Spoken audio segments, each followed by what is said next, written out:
तो मूवी की शुरुआत में हम माइक को देखते हैं जो कि एक सोल्जर होता है और अपनी वाइफ को अलविदा करके एक मिशन के लिए अपने दोस्त टॉमी के साथ एक रेगिस्तान में जाने लगता है। माइक का नेचर शांत और सीरियस होता है, वो ज्यादा बातें नहीं करता, मगर उसका दोस्त टॉमी उससे हर वक्त हंसी मजाक करता है। फिर दोनों को एक आदमी को मारने का मिशन दिया होता है, इसलिए दोनों एक पहाड़ी पर छिपकर अपने टारगेट का आने का इंतजार कर रहे होते हैं। यह माइक के हाथ में स्नाइपर गन होती है और टॉमी उसको गाइड कर रहा होता है। थोड़ी देर के बाद उस जगह पे कुछ लोग आते हैं। माइक के टारगेट का नाम सैयद आसिफ होता है जो कि एक टेररिस्ट है। सैयद वहाँ अपनी बेटी की शादी के लिए आया होता है। पहले तो माइक उसे मारने से इनकार करता है क्योंकि वहाँ पे उसकी बेटी की शादी थी, मगर टॉमी उसे शूट करने के लिए कहता है। फिर माइक उसे मारने ही वाला होता है, तभी उसका बेटा और उसकी दुल्हन सैयद के बीच में आ जाते हैं। तभी माइक का ऑफिसर उसे ऑर्डर देता है कि तुम उसके बेटे को मारकर उसे बीच में से हटाओ, लेकिन माइक किसी इनोसेंट इंसान को मारना नहीं चाहता था। इसी वजह से माइक अपने सीनियर ऑफिसर से झूठ बोलता है कि टारगेट वहाँ से निकल गया। तभी वहाँ पे पहरा दे रहे सैयद के बॉडीगार्ड्स माइक और टॉमी को देख लेते हैं और उन पर गोलियां चलाने लगते हैं। इसी वजह से दोनों उस मिशन को कैंसिल करके वहाँ से भागने लगते हैं। यहाँ सैयद के आदमी भी उनका पीछा करने लगते हैं।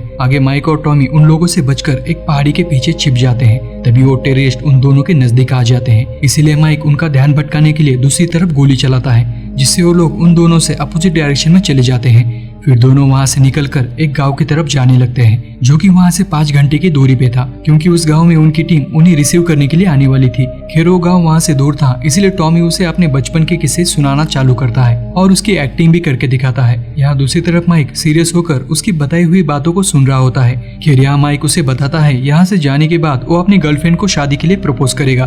थोड़ी दूर जाने के बाद माइक के पास एक उड़ता हुआ वार्निंग साइन बोर्ड आकर गिर जाता है। उसके ऊपर उर्दू में लिखा होता है इस रेगिस्तान में लाइन माइंस को छुपाया गया है। टॉमी उससे कहता है ये बोर्ड नकली है ताकि गांव की तरफ अनजान लोग आने से डरे, इसलिए माइक उस बोर्ड को नजरअंदाज कर देता है। लाइन माइंस एक तरह का बॉम्ब होता है जिसे जमीन में छुपाया जाता है। जब भी कोई उस लाइन मैन के ऊपर अपना पैर रखता है तो वहाँ पे एक ब्लास्ट होता है। खैर उस बोर्ड को देखने के बाद माइक काफी सीरियस होकर अपने कदम आगे बढ़ा रहा होता है, लेकिन टॉमी अपनी बातों को साबित करने के लिए माइक की तरफ देखकर उल्टा चल रहा होता है। तभी अचानक से एक बटन दबने की आवाज होती है और उसके अगले ही पल वहाँ पे एक ब्लास्ट होता है, जिससे कुछ देर के लिए माइक बहरा हो जाता है और उस धूल के कारण उसे आगे का कुछ दिखाई नहीं देता। लेकिन कुछ ही समय के बाद वो टॉमी की तरफ जाने लगता है, लेकिन फिर से एक बटन दबने की आवाज आती है। माइक ने भी एक लाइन मैन पर अपना दाहिना पैर रखा होता है। पहले जो धमाका हुआ था उसमें टॉमी जिंदा बच जाता है, लेकिन वो अपने दोनों पैरों को गवा देता है, जिससे टॉमी जीने की उम्मीद छोड़ देता है। फिर माइक उसे उसकी बेटी की याद दिलाता है ताकि उसे हिम्मत मिल सके और साथ ही उसे मॉर्फिन का इंजेक्शन लगाने के लिए कहता है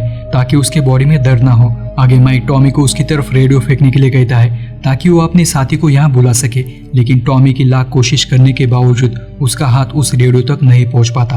आगे टॉमी की बॉडी में फिर से दर्द होने लगता है। माइक चाहकर भी अपने दोस्त की मदद नहीं कर सकता था क्योंकि उसका पैर लाइनमैन के ऊपर होता है। फिर टॉमी एक गन से सुसाइड कर लेता है। माइक टॉमी की मदद ना कर पाने से काफी डिप्रेस हो जाता है। खैर कुछ देर के बाद उसका पैर दर्द करने लगता है और इसी वजह से वो अपने घुटने पर बैठ जाता है। माइक को पता होता है अगर उसे जिंदा बचना है तो उसे मदद के लिए अपने लोगों को यहाँ बुलाना होगा, इसीलिए माइक अपने शूज और गन की रस्सी निकालकर एक औजार से बांधता है और उसकी मदद से टॉमी के पास पड़े रेडियो को अपनी ओर खींचने लगता है। लेकिन उस रेडियो की बैटरी डेड हो चुकी थी और उस रेडियो की एक्स्ट्रा बैटरी टॉमी के पास थी जो कि उससे काफी दूर डेड पड़ा था। फिर माइक सोलर पावर की मदद से बैटरी को चार्ज कर लेता है। उसके बाद वो अपने सीनियर ऑफिसर को कॉल करके उसकी मदद करने के लिए कहता है, लेकिन उसके सीनियर ऑफिसर उसे कहते हैं अभी वो उस जगह नहीं आ सकते क्योंकि उस एरिया में रेत के तूफान आने वाले हैं और वो अगले 52 आवर्स के बाद ही रेस्क्यू टीम को वहाँ भेजेंगे। ये सुनकर माइक काफी निराश हो जाता है। फिर माइक रेस्क्यू टीम के आने तक वही इंतजार करने की ठान लेता है। फिर वो अपनी घड़ी में 52 आवर्स का टाइमर सेट करता है।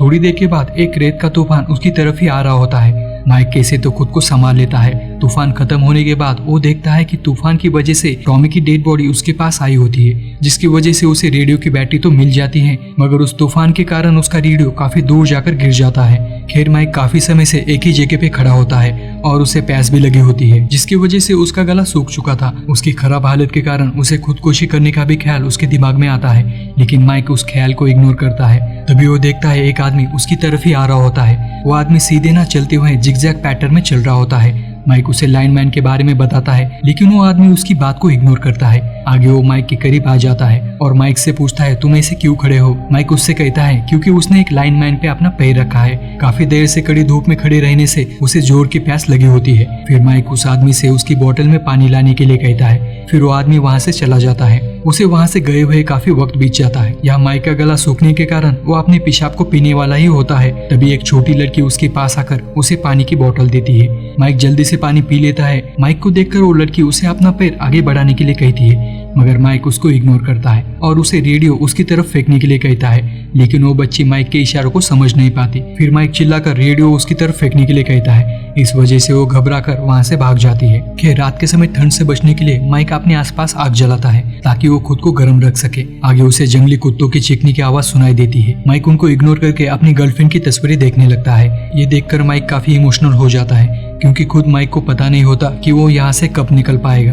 खैर अभी माइक काफी टायर्ड हो चुका है और उसे नींद भी आ रही है। तभी उसने जलाई हुई आग बुझने लगती है। आगे जंगली कुत्ते वहाँ पे आ जाते हैं और माइक को घेर लेते हैं। फिर माइक उन्हें भगाने के लिए उनके ऊपर गन से फायर करता है, लेकिन वो जानवर टॉमी के डेड बॉडी को अपने साथ ले जाते हैं। उसके बाद एक जंगली कुत्ता माइक के ऊपर हमला करता है। फिर माइक उस पर गोली चलाता है। तभी एक लाइनमैन का ब्लास्ट हो जाता है। उस ब्लास्ट के कारण सारे जंगली कुत्ते वहाँ से भाग जाते हैं। खैर फिर सुबह हो जाती है और वही कल का आदमी माइक के पास आता है और उसे गौर से देखने लगता है और वो माइक से कहता है तुम बहुत नसीब वाले हो जो कि अभी तक जिंदा बचे हो, वरना रेगिस्तान के जंगली कुत्तों से बचना काफी मुश्किल है। माइक उससे कहता है कि तुम्हें यहाँ की लाइनमैन्स का लोकेशन पता है और इसी वजह से तुम और तुम्हारी बेटी जिगजैग पैटर्न में चलते हो। लेकिन वो आदमी माइक की बात मानने से इनकार करता है। आगे माइक उस आदमी से रेडियो लाने के लिए कहता है। वो आदमी उसे रेडियो लाकर देता है और वहाँ से चला जाता है। फिर माइक अपनी घड़ी को देखता है तो रेस्क्यू टीम को यहाँ आने में अभी 24 आवर्स बाकी होते हैं। नींद न लेने के कारण माइक को भ्रम होना शुरू हो जाता है। उसे टॉमी दिखाई देता है जो उसे जिंदा रहने के लिए मोटिवेट कर रहा होता है। आगे रात के समय माइक को अपने पास्ट की यादें आने लगती है और खास करके उसने की हुई गलतियां। अभी उसे उस बात का पछतावा हो रहा होता है। कुछ देर के बाद उसे जंगली जानवर घेर लेते हैं और उसके ऊपर हमला करने वाले होते हैं। तभी माइक उनके ऊपर गोलियां चलाता है। माइक कैसे तो उस रात उसी लाइनमैन पर खड़े होकर गुजारता है। अगली सुबह वो देखता है कल रात उसने जो गोलियां चलाई होती है जिसकी वजह से वहाँ चारों तरफ उन जानवरों की लाशें गिरी होती है। माइक अपनी घड़ी को देखता है तो अभी रेस्क्यू टीम को वहाँ आने में सिर्फ 7 आवर्स बचे होते हैं। लेकिन तभी रेडियो पर उसका ऑफिसर उसे कहता है रेस्क्यू टीम को वहाँ आने में और 17 आवर्स लगेंगे। उसकी बात सुनकर माइक अंदर से टूट जाता है। माइक उससे कहता है कि अभी वो ज्यादा देर तक खड़ा नहीं रह सकता। तभी उसका ऑफिसर उसे किसी से बात करने के लिए कहता है। दूसरी तरफ माइक की गर्लफ्रेंड जेनी होती है। माइक जेनी से सॉरी कहता है उसे अकेला छोड़ने के लिए।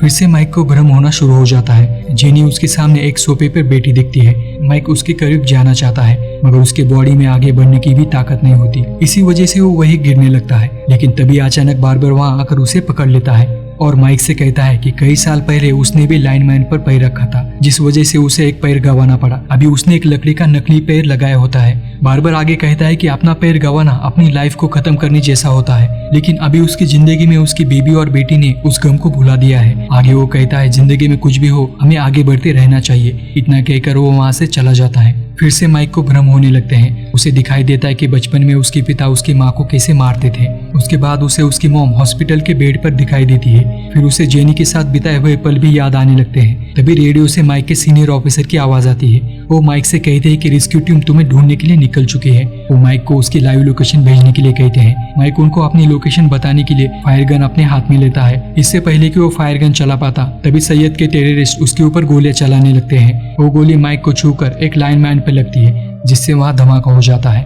और माइक के हाथ की फायर गन नीचे गिर जाती है। फिर माइक उन टेररिस्ट पे गन से निशाना लगाना चाहता है लेकिन कमजोरी की वजह से वो गन को ठीक से पकड़ नहीं पाता। तभी उसे उसकी गर्लफ्रेंड की याद आती है जिससे उसे हौसला मिल जाता है। वो तुरंत रेत में गोली मारकर एक लाइनमैन को ब्लास्ट करता है। उस धमाके की वजह से वहाँ धूल बिखर जाती है और तभी माइक अपनी राइफल उठाकर उन दोनों को मार देता है। मगर उसको टीम का लोकेशन दिखाने के लिए उसे फायर गन की जरूरत थी जो कि उससे काफी दूर होती है। तभी माइक को बार-बार की बात याद आती है कि लाइनमैन्स को टीन के डब्बे से रिप्लेस किया था क्योंकि रेस्क्यू टीम वहाँ से आगे जा रही होती है। इसीलिए माइक बचने की आखिरी कोशिश करता है और अपना पैर आगे बढ़ाता है, लेकिन वो लाइनमैन ब्लास्ट नहीं होती जिससे माइक हैरान हो जाता है। फिर माइक उस रेत को चेक करता है तो उसके अंदर लाइनमैन की जगह एक टीन का डब्बा होता है और उस डब्बे के अंदर एक सैनिक का खिलौना होता है जो बार्बर की बेटी ने उस लाइनमैन की जगह रखा था। ये देखकर माइक जोर जोर से रोने लगता है। उसके बाद वो फायर गन को चलाता है और वही जमीन पर लेट जाता है। आगे रेस्क्यू टीम वहाँ आकर उसे ले जाती है। फिर माइक अपनी गर्लफ्रेंड को एयरपोर्ट पे मिलता है और अपने घुटनों पर बैठकर उसको शादी के लिए प्रपोज करता है और जैसे वो उस लाइनमैन पर बैठा था और ये मूवी यही समाप्त हो जाती है। जाते समय चैनल को लाइक और सब्सक्राइब करना ना भूलना। तो मिलते हैं अगले वीडियो में। Till then bye.